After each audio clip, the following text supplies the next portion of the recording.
प्रीति जी दिल्ली से। राधे राधे गुरु जी। राधे राधे महाराज जी। महाराज जी, अगर इंसान के पास कर्म करने की पूर्ण स्वतंत्रता है तो फिर हम क्यों मानते हैं कि हर चीज भगवान की इच्छा और कृपा से होती है? अगर हमारा जीवन नहीं, हमारे दो विभाग बने हुए हैं, एक पाप कर्म एक पुण्य कर्म। पति से संभोग पाप नहीं है, धर्म है। पर पति से भोग करो पाप है। जबान मिली है, अच्छा भोजन पाओ निष्पाप है। मांस मछली खाओ पाप है। तो डिपार्टमेंट दो कर दिए गए हैं ना जगत के, तो उसके हिसाब से हमें चलना होगा। ऐसा थोड़ी कि हम कर्म करने में स्वतंत्र हैं तो जो चाहे वो कर सके। आप अपने शरीर को भी स्वतंत्र नहीं रख सकती। आप अपने शरीर की हत्या करना चाहे अभी रिपोर्ट कर दें, आपको दंड मिलेगा? नहीं मिलेगा, क्योंकि वो सरकारी वस्तु है।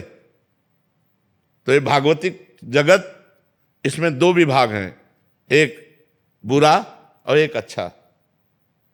हम अच्छे को स्वीकार करने के लिए इंसान हैं, हम राक्षस नहीं हैं कि हम बुरे को स्वीकार करने लगे। महाराज जी, अगर हमारा जीवन कर्मों से बना है तो उसमें भगवान की क्या भूमिका है?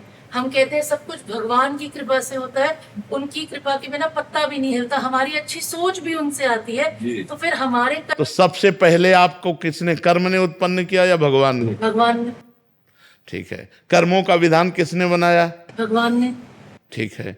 आपको मनुष्य जन्म किसने दिया? भगवान ने। कर्म से नहीं कह सकती, क्योंकि भैंस बनकर, कुत्ता बनकर, सुअर बनकर हमने ऐसे कर्म नहीं किए कि सर्वोत्तम मनुष्य देह प्राप्त किए। इसके लिए आता है शास्त्र में, कबहू का करी करुणा नर देही देत ईश बिनु हेतु सनेही। कभी कृपा करके भगवान मनुष्य शरीर देते हैं। संस्कृति माज बरियाई के पायो मानुष देह वृथा कत डार। संस्कृति के चक्र को रोक कर बीच से निकाल लिया और भगवान ने कृपा कर मुझे मनुष्य जन्म दिया, अब अपना उद्धार कर लो। आप यहाँ वृंदावन आई अपने कर्म से नहीं, श्री राधिका कृपा बिनु सबके मनन अगम। किशोरी जी की कृपा से आई। आप साधु संग प्राप्त किए अपने कर्म से नहीं। अब मोहि भाव भरोसा हनुमंता बिनु हरि कृपा। सब कुछ ये जो भागवतिक मिल रहा है ये भगवान की कृपा से मिल रहा है। इसमें हमारे कर्म नहीं, इसमें भगवान की कृपा से। साहिल ठाकुर जी पानीपत से। श्री हरिवंश। श्री हरिवंश महाराज जी। महाराज जी, आपके चरणों में दंडवत प्रणाम। महाराज जी, शरणागत को प्रतिकूलता को कृपा ही समझना चाहिए। महाराज जी, यदि प्रतिकूलता में कृपा है तो उसमें कृपा का अनुभव कैसे करें? जीवन में बहुत प्रतिकूलता आ रही है। पहले भजन करो, नाम जप करो, शास्त्र स्वाध्याय करो, संतों के प्रवचन सुनो, तो बुद्धि थोड़ा पवित्र हो तब वो समझ पाएगी। प्रतिकूलता में भगवान के सानिध्य का अनुभव होता है यदि हम भजन करते हैं। तो इसीलिए प्रतिकूलता को मंगलमय कहा गया, अपमान को मंगलमय कहा गया, कि जो मंगल भवन से जुड़े वो मंगलमय। सम्मानम कल्याति घोर गरलम नीचापमानम सुधा श्री राधा मुरलीधरो भज सखे वृंदावन मात्यज। जब प्रिया प्रीतम का भजन होता है तो जिस सम्मान के लिए, अनुकूलता के लिए संसार मारा घूमता है, परमार्थ का पथिक उस सम्मान को विष के समान त्याग देता है, अपमान को गले लगाता है, संपत्ति की तरफ से उदासीन होता है, विपत्ति को गले लगाता है। परमार्थ का पथिक बहुत बलवान होता है। तो अभी नाम रूपी बल, ज्ञान रूपी बल हृदय में जागृत नहीं हुआ तो अज्ञान के कारण शारीरिक मानसिक प्रतिकूलताओं पर व्यथय हो करके हम परेशान हो जाते हैं। लोग डिप्रेशन में चले जाते हैं। जब तक अध्यात्म में नहीं जुड़ोगे, डट के भजन नहीं करोगे, तब तक बात नहीं बनेगी। आज भजन कौन करना चाहता है?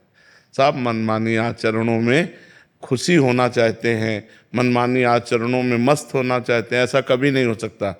तस्मात् शास्त्रम प्रमाणन्ते कार्याकार्य व्यवस्थित हो। कार्य और अकार्य की व्यवस्था शास्त्र के अनुसार जब हो और खूब भजन हो तो अभी आनंद आ जाए, हृदय शीतल हो जाए, मस्ती आ जाए, जिसे मस्ती कहते हैं। मस्ती, मृत्यु का भी भय खत्म हो जाए, हम आत्मस्वरूप हैं, ब्रह्म स्वरूप हैं, ऐसा अनुभव हो जाए। जब तक शास्त्रों का स्वाध्याय नहीं, संत गुरुजनों की आराधना नहीं, खूब डट के भजन नहीं, तो अध्यात्म के प्रवचन सुन लीजिए भर, लाभ थोड़ी ले पाओगे। उसका लाभ तो तभी लिया जाता है जब खूब डट के भजन हो, भगवदाकार वृत्ति, ब्रह्माकार वृत्ति, तभी आनंद आता है। ऐसे विपत्ति तो मारेगी कि हमें डिप्रेशन में पहुंचा देगी। अब एक लड़का है, वो भी जवान, वो भी पधार गया और बहुत वैभव, बहुत संपत्ति। अब पिता क्या सोचता है, क्या करूं, अब हमारा जीना किस काम का।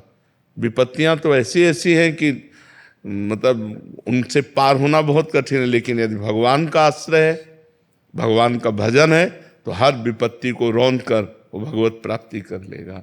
और भगवान का सहारा नहीं तब तो माया रौंद ही देगी।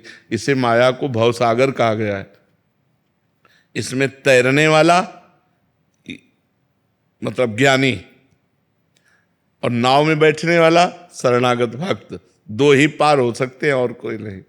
या तो विशुद्ध ज्ञानी पुरुष जो ब्रह्मबोध संपन्न है वो इस भवसागर को पार कर गया, या विशुद्ध भक्त जो निरंतर भगवान के चिंतन में है वो भवसागर को पार कर गया। नहीं तो बहुत कठिन है, बहुत कठिन है।